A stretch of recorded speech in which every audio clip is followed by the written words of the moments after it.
Okay, I have here a Yale Bicentric. You can see comes with two cores in it.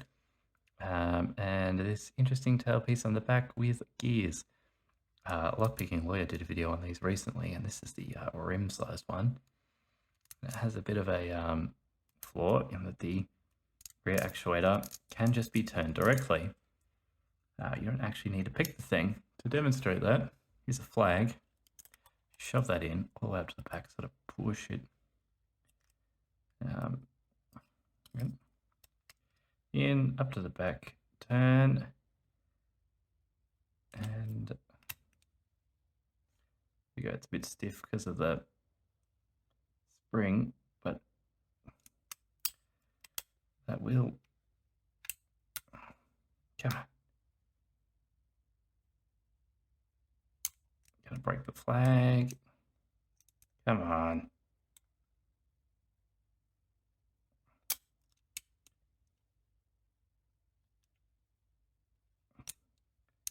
There we go. Will work. To open it. Oops, I've done a bit of damage to that. Anyway, if you've got something slightly stiffer than that, it would work better. The point is, yeah, it can bypass it like that. The spring on the back does make it difficult. Picking wise, not too much to them. So I'll just demonstrate that. Yep. Hey, focus. One.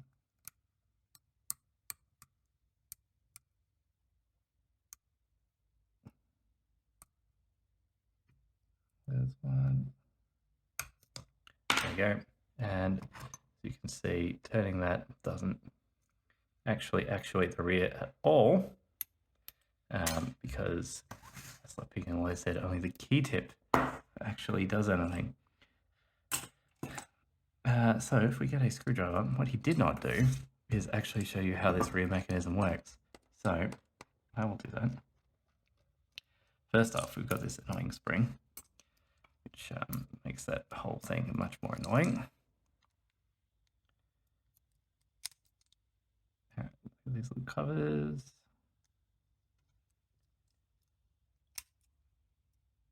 I'm not going to cut the actual cylinders because they're very clearly just standard pins. I don't think there's anything exciting or interesting going on there.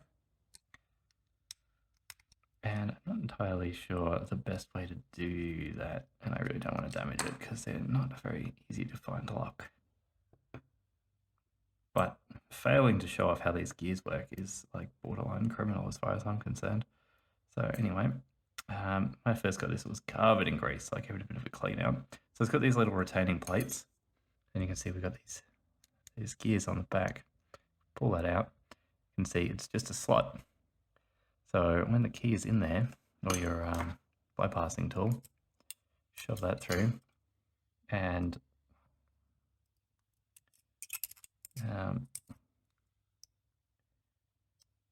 yeah, that's what you're going into, is that it's like, oh, one of these keyways is a bit tighter than the other one. Didn't notice that before. Yeah, this one it fits. So yeah, you're going into there in the back, and then you can turn, and what you're turning is just directly onto that. So that just turns around. The core doesn't actually need to rotate at all, as long as you can get something in there strong enough to overcome that spring and turn the other gear. So they both just work the same. So yeah, literally just the key tip is what turns that. And the theory is that if you've got the wrong key, well, it won't lift the pins and you won't be able to rotate it, but basically just use a skeleton key. So it's got this cool little gear on the back. This one here, you line up the little bit of a texture. That means the keyways will be aligned, and then yeah, it just turns. Very cool. How many locks come with gears on the back? Not enough. So there you go. Let's put these retaining plates back on. And like so. I think I put that on upside down. One like so. And that's pretty much it. Yale Bicentric. Either the dual access lock in one, so either key would operate it under normal circumstances. believe you can get these where only one operates, but I'm not, having not played with one of them, I don't know exactly how those work, but this one is an or. Either key will operate this one.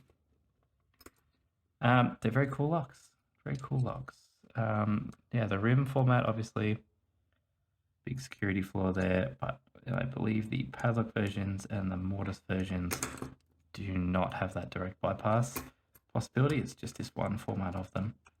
It's a bit odd, but I guess they needed to fit the mechanism in a smaller format, had to make some compromises.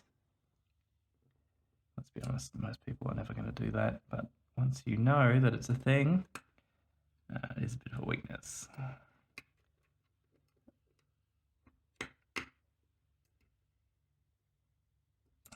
And then we'll put the spring back on, which is a little annoying. It goes on and like twists on, so it's under.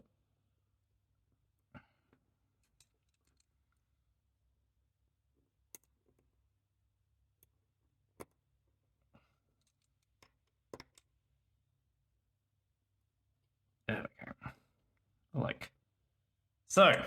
And there it is, back to working. So yes, you can directly actuate the back. Picking not necessary, but it's pretty easy even if it was.